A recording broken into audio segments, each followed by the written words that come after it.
Stop scrolling guys. Kalau korang ada simptom ni, maksudnya korang ada stroke. Pening, tiba-tiba rasa pening teruk atau hilang keseimbangan. Rabun, pandangan kabur, nampak dua atau tak nampak sebelah mata. Muka, sebelah muka herut atau sengit bila senyum. Angkat tangan, cuba angkat dua-dua tangan. Kalau satu tak naik, itu tanda bahaya. Tutur, pertuturan jadi pelat tak jelas atau susah nak cakap. Jangan tunggu. Telefon 999 dengan segera. Cara mudah nak ingat tanda-tanda stroke, gunakan formula permata.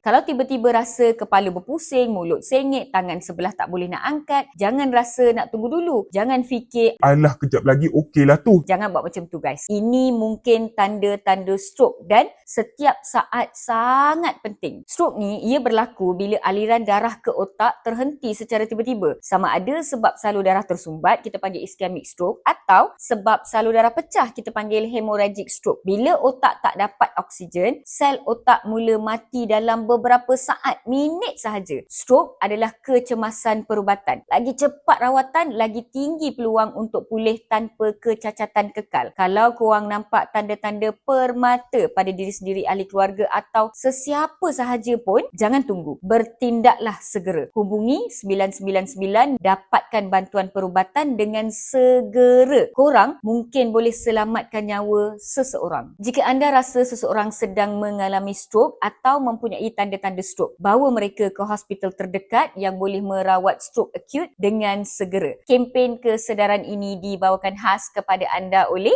Angels Initiative.